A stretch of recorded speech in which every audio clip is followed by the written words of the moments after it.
નમસ્કાર દોસ્તો, હું પ્રોફેસર પ્રયત્કર કાનડિયા. હું આજે વાત કરીશ સફળતા એક જંગ.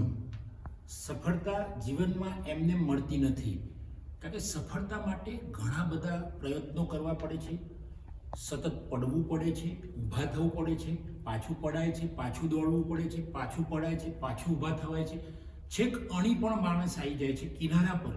સફળતાના કિનારા એટલે કે જેવી રીતે કોઈ ડૂબતો માણસ નદીના કિનારે આવી ગયો અને ફરીથી પાછો ડૂબી જાય, એવી પરિસ્થિતિ ક્યારેક માણસની બને છે.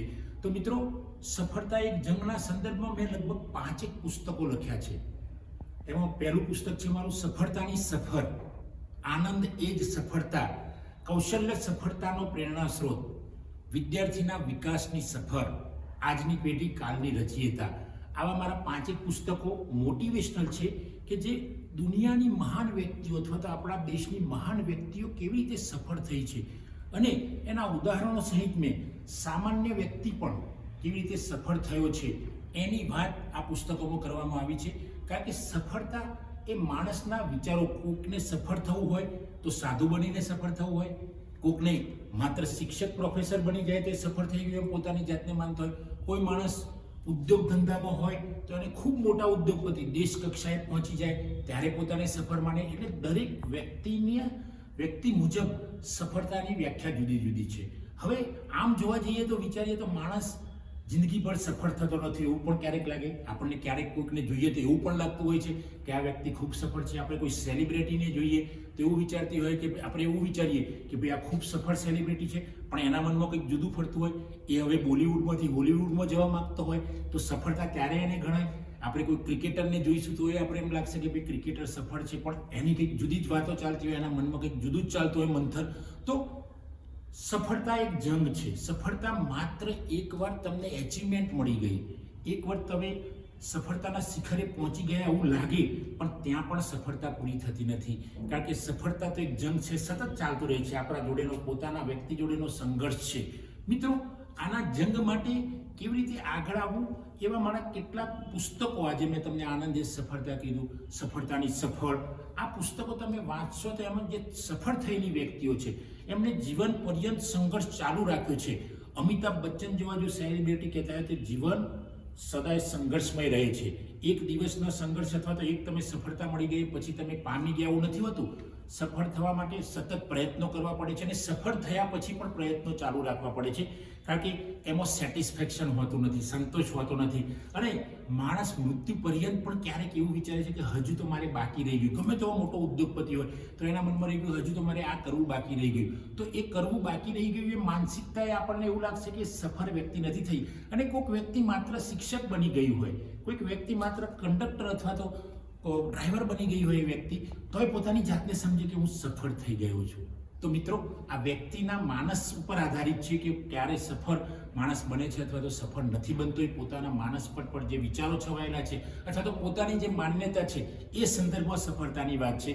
જો વિદ્યાર્થીના વિકાસની સફર આપ મારું પુસ્તક વાંચશો તો વિદ્યાર્થીએ કેવી રીતે પોતાની જિંદગીમાં આગળ જવું અથવા તો જે સફળતાની સીડી છે ધીમે ધીમે કેવી રીતે આગળ ચડવી, તે મારા વિદ્યાર્થીના વિકાસની સફર પુસ્તકમાં તમને જાણવા મળશે. કારણ કે વિદ્યાર્થી, યુવાન, આપણા દેશનો યુવાન હોય કે કોઈ પણ દેશનો યુવાન, એ દેશ અથવા તો દુનિયાનું ભવિષ્ય છે. યુવાન જે કરી શકશે એ બીજું કોઈ કરી શકશે નહીં. એટલે યુવાન ઉપર ભરોસો. અંગ્રેજીમાં ખૂબ સરસ કહેવત છે, કેચ ધેમ યંગ. યુવાનોને પકડો. કંઈ પણ કામ કરાવવું હોય અથવા તો કંઈ પણ સારું કામ કરાવવું હોય, દેશમાં પણ તમે જુઓ જે પણ મોટા નેતાઓ હશે, સેલિબ્રિટી હશે, કોઈ પણ મહાન સંતો હશે, તો યુવાનીમાંથી પસાર થઈને પછી એ બન્યા હશે. એટલે યુવાનીમાં એમણે જબરજસ્ત કામ કર્યું હશે, પછી આગળ ગયા પછી એમને સફળતા મળી હશે. એ જ રીતે મારું પુસ્તક છે આજની પેઢી કાલની રચયિતા.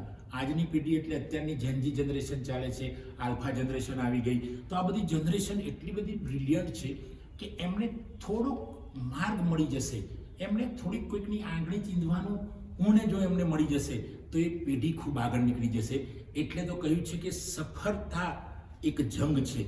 જો આ જંગમાં સતત તમે પ્રયત્ન ના કરતા રહો, સતત દોડતા ના રહો, અથવા તો તમે એક જ જગ્યાએ સ્થિર થઈ ગયા કે ભાઈ સફળતા મળી ગયા પછી મને આ મળી ગયું છે, હવે મારે કંઈ કરવાની જરૂર નથી, તો એ સફળતાનો જંગ નથી. જંગમાં સતત જીવનભર સંઘર્ષ કરવો પડે છે, જીવનભર જંગ સમજીને લડવું પડે છે. ત્યારે જ માણસ સફળ થાય છે.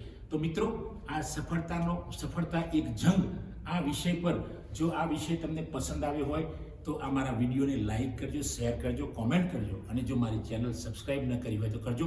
અને મિત્રો, ખાસ ભલામણ કરું છું કે જે મેં આ 5 પુસ્તકો મારા જે સફળતાના કહ્યા એ આપ ખાસ સમય લઈને વાંચજો.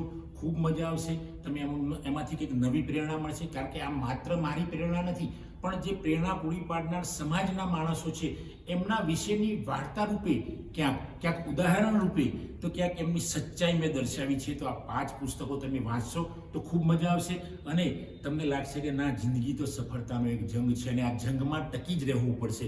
કેમ નહીં? આ જંગ જો ટકી રહીશ તો જ હું આગળ જઈશ અને જીવન પર્યંત વિચારવું પડશે કે સફળતા કોને કહેવાય. સફળતા એટલે એકવાર મળી ગયા પછી, તમે શિખરે પહોંચી ગયા પછી એવું નથી કે સફળ થઈ ગયા, પણ કેવું છે પોતે વિચારવાનું છે. આ પ્રશ્ન હું આપ સૌને પૂછું છું કે આપ સૌ પોતે વિચારજો અને પછી આ પુસ્તકો વાંચશો એટલે એમનો તમને ઉકેલ મળશે.